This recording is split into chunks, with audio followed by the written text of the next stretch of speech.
Hello, I'm Rachel Patterson in our back garden last week of April in the UK.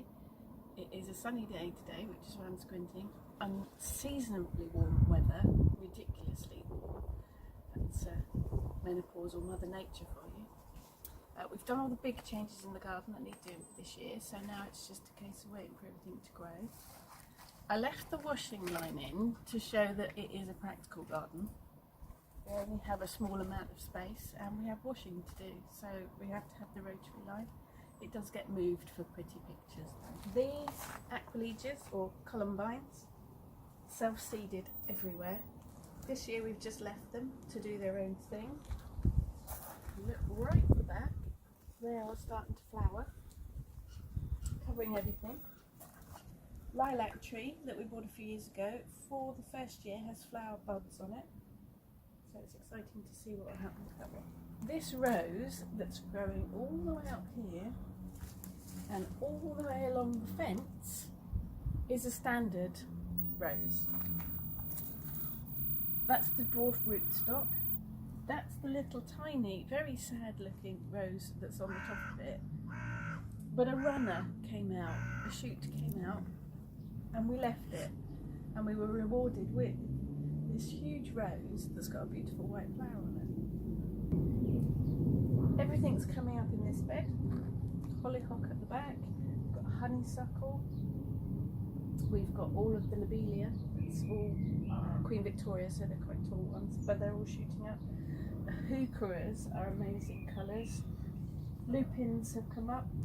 In here we've got poppies that have just self-seeded themselves, so for the moment we've left them to it. Nepophia, or the red hot pocus, they're all coming up at the back, and the achillea. The hypericum has been amazing, absolutely brilliant colours.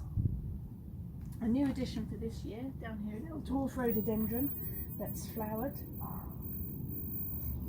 New bed for us this year, Jacob's ladder. The geums are flowering, orange one over here, red one here. We've got roses, salvia, there's a crocosmia here as well, first time for us.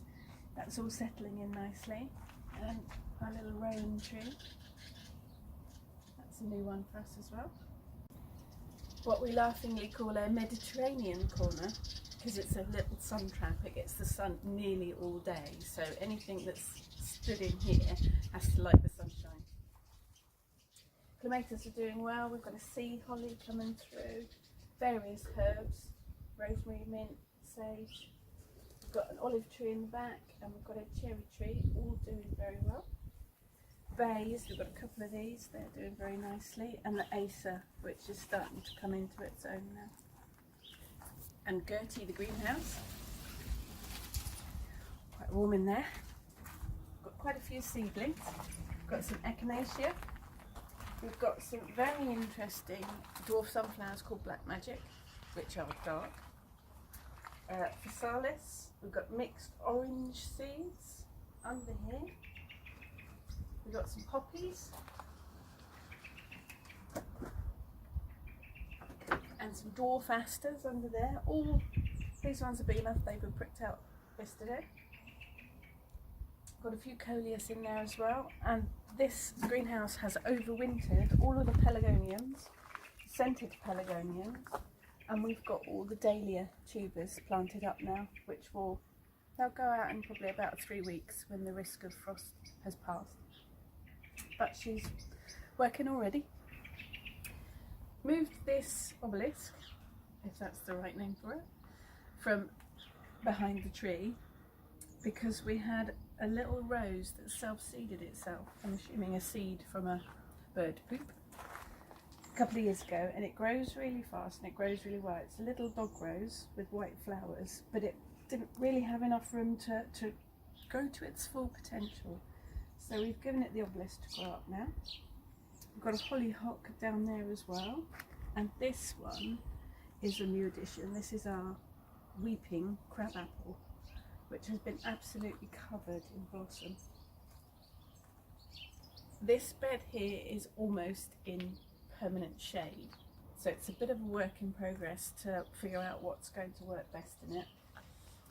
We've got a dwarf rhododendron for the first time down there, hopefully that'll be alright. We've got some Dicentra, some Aquilegia, they all seem quite happy. Got some Astrantias, they're quite happy in the shade. Tulips are all coming through.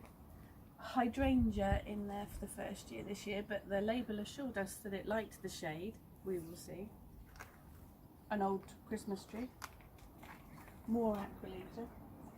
So we'll run with it, see what happens. Some stuff might have to be jiggled about, but we'll see how it goes. This is a favourite. It's a Corylus, so it's twisted. It's got the most amazing branches and twigs, and that's, the leaves are all just coming out on that now. Fantastic burgundy colour. Tiarella, which has been amazing. Obviously quite happy to be in a pot, which is good. Central bed here is again new for, we started it the end of last summer. Saxifrage is growing happy, heucheras. It's all seems to be quite settled, so Astilbe's coming through with their buds on as well. Again, we'll play with it, we'll run with it, we'll see how it goes, but it all seems quite happy at the minute. All on a colour scheme, obviously, with pinks and whites and purples, but we'll see how it goes. A new addition. It might look a little bit familiar, well hopefully not, because if it looks familiar it means you've been in our bedroom. Bit of a telltale. It is the old end from one of our old wrought iron beds, but it makes a brilliant support for this climbing rose, Dublin Bay. Brilliant red flowers, but rather than try and fit it in the car and take it to the tip, we put it there for the rose to grow up. A few pots of spring flowers here. Oh, bit of dead heading caught out there. Anemones, pulsatilla, saxifrage, my little fire dragon, and another little acer with some tulips underneath. Just little pots of things that are seasonal, that aren't going to last very long, and that we lift up to eye level so that they catch your eye as you come out.